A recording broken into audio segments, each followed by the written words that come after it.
नमस्कार दोस्तों, मैं राजकुमार कोठारे आप सभी के लिए कुछ न कुछ क्रिएटिव रचनात्मकता के साथ जो है लाता रहता हूँ। आज मैं आप लोगों के लिए लाया हूँ पिता के बारे में चंद लाइनें। जैसा कि आप सभी जानते हैं कि मुझे कुछ थोड़ा बहुत लिखते भी आता है कवि के रूप में, एक कवि की हैसियत से।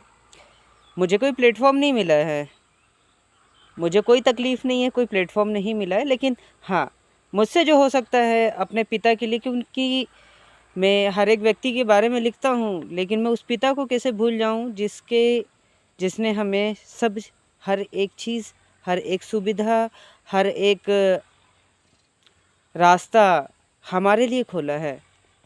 आज अगर हम बात करें, मेरे पिता की बात करूँ मैं पर्सनली, तो मेरे पिता पढ़े लिखे नहीं हैं, लेकिन फिर भी दोस्तों मैं खुश हूँ कि मुझे ऐसा पिता मिला जो मुझसे कभी नहीं पूछता है कि बेटा तुम कहाँ जा रहे हो। बस वो इस कर्तव्य को निभाने के लिए पूछते हैं कि बेटा कहाँ जा रहे हो, कब तक आओगे। लेकिन ये कभी नहीं पूछते हैं कि बेटा रुक जाओ, या वो मुझे रोकना तो चाहते हैं लेकिन एक विश्वास से छोड़ते भी हैं। चलिए दोस्तों, मैं आज यहीं पर थोड़ा दूर जंगल की ओर आया हूँ।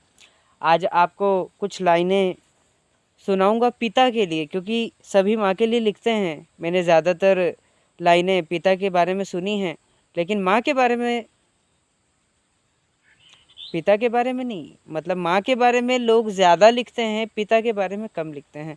लेकिन हाँ, मैंने सिर्फ एक बार सुना था, पिता रोटी है, कपड़ा है, मकान है। इन्हीं लाइनों से एक टीवी शो पर चंद लाइनें लिखी गई थी, कही गई थी। लेकिन आज मैं आपके सामने कुछ लाइनें पेश करूंगा। मैंने खुद भी लिखा है अभी थोड़ी देर पहले ही पिता पर। चलिए शुरू करते हैं। लोग उसे आम कहते हैं, लोग उसे आम कहते हैं, मैं ईमान कहता हूँ। लोग उसे आम समझते हैं, मैं ईमान समझता हूँ। लोग उसे साधारण समझते हैं, मैं उसे अपनी कायनात समझता हूँ। वो दौलत है मेरी, उसे कैसे छोड़ जाऊँ। वो दौलत है मेरी, उसे कैसे छोड़ जाऊँ। वो जन्नतों का शहज़ादा, ऐसा उस्ताद कैसे पाऊँ। दोस्तों, मैं आज 25 साल का हो चुका हूँ, लेकिन मेरे पिता आज भी मुझसे उतना ही लगाव रखते हैं जितना पहले रखते थे बचपन में। हर एक पिता अपने बेटों के लिए वही लगाव रखता है। तो दोस्तों, मैंने जो महसूस किया उसी के आधार पर आपको बता रहा हूँ। मैं जब 10 सालों तक दूर था, मैं इंदौर में था दोस्तों, तब के बारे में बता रहा हूँ, तभी का एक्सपीरियंस है। मैं जब 10 सालों तक दूर था, वह करिश्माई नूर का बादशाह बहुत याद आया। मैं जब 10 साल तक दूर था, वह करिश्माई नूर का बादशाह बहुत ही याद आया। मैं जब वापस आया तो फिर मिला वही ईश्वर, फिर मिला वही ईश्वर, मेरी उम्मीदों का साया। बचपन में मैंने एक पाठ पढ़ा था जिसमें नारियल को पिता कहा था। बचपन में मैंने एक पाठ पढ़ा था जिसमें नारियल को पिता कहा था। वो बाहर से तो कठोर, उसमें कहा गया था नारियल के बारे में, वो पिता के जैसा होता है, जो बाहर से कठोर भीतर से नरम, और भीतर जाकर देखो तो पूरी तरह रस भरा होता है। वह माँ की तरह आंसुओं को पोंछता दिखाई नहीं देता है।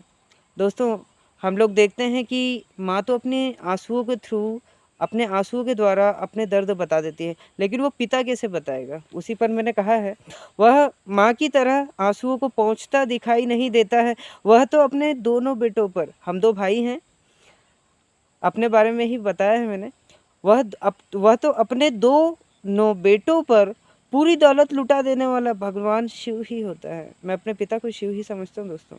मैं अगरबत्ती तक नहीं लगाता हूँ, क्योंकि मैं अपने पिता पर ही पूरा सम्मान लुटाना चाहता हूँ।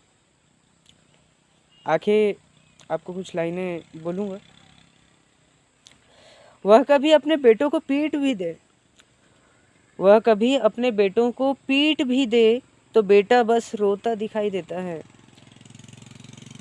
किंतु अगर उस पिता के अंदर जाकर देखें तो सुनामी दर्द सा अंदर समेटे हुए वह भी तो होता है। दोस्तों, अगर आप सोचते हैं कि आपके पिता आपको कभी पीट देते हैं और आप रोने लगते हो, तो दोस्तों वो पिता बस ये बोलता है या इस वजह से पीटता है कि बेटा तूने गलत किया था। लेकिन कभी वो पिता जानबूझकर अपने बेटों को नहीं मारता, क्योंकि जिस पिता ने अपने बच्चों को एक एक पल जिस पिता ने अपने बेटों को एक एक पल अपने खून का कतरा पसीने बहा बहा कर पढ़ाया हो, लिखाया हो, आगे बढ़ाया हो। दोस्तों, मैं खुश हूँ मेरे पिता ने मुझे एक मज़दूर रहते हुए भी इंदौर जैसे शहर में पढ़ाया।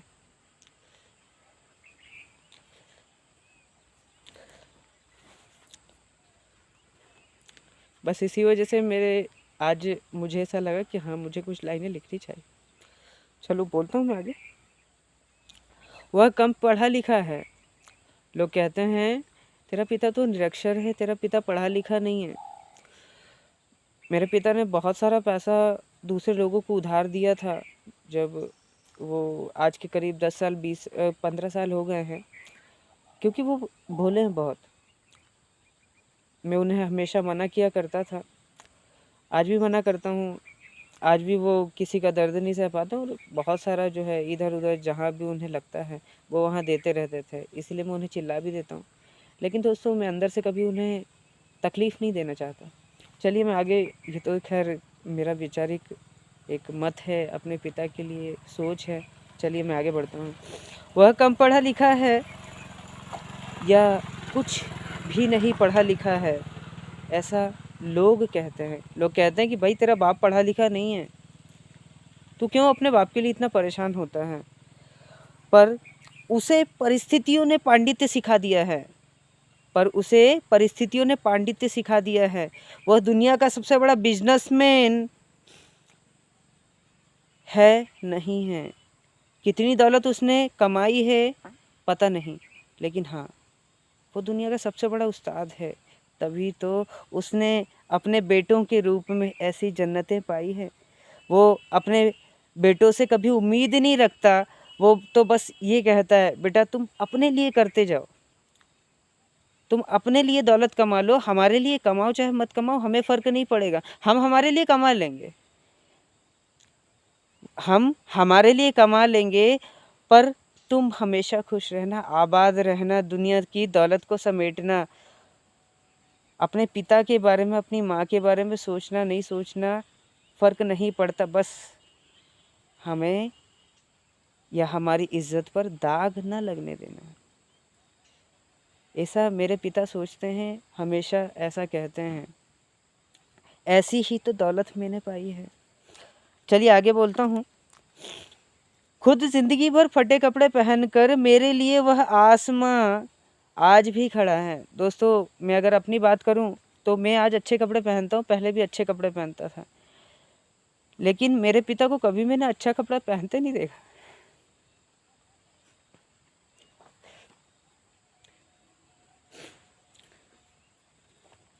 इसीलिए मैं उनके कपड़े हमेशा फाड़ दिया करता था कि पापा मैं अच्छा कपड़ा पहन रहा हूँ, लेकिन तुम क्यों पहन रहे हो।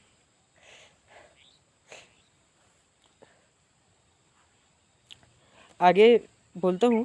खुद जिंदगी भर फटे कपड़े पहनकर मेरे लिए वह आसमां आज भी खड़ा है। खुद की कमर में दर्द है, पुरानी छोटों से कराहता है वह, आज भी फिर भी मेरे गिरने पर अचानक खड़ा हो उठता है और पूछता है बेटा लगी तो नहीं, बेटा लगी तो नहीं।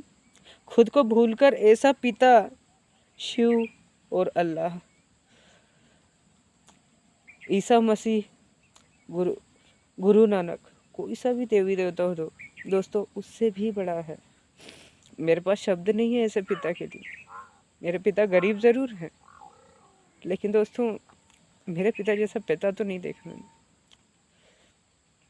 मैं इसे यूट्यूब पर इसलिए नहीं अपलोड कर रहा हूँ कि यार बस इससे मुझे व्यूअर्स मिलें या लोग इसे देखें। मैं सिर्फ इतना बोलना चाहता हूँ यार, आज हमारे बहुत सारे बड़े बुजुर्ग वृद्धाश्रम चले जाते हैं। आप अपने माता पिता को कभी वृद्धाश्रम मत जाने दो यार, बहुत गंदा लगता है जब वो वृद्धाश्रम जाते हैं।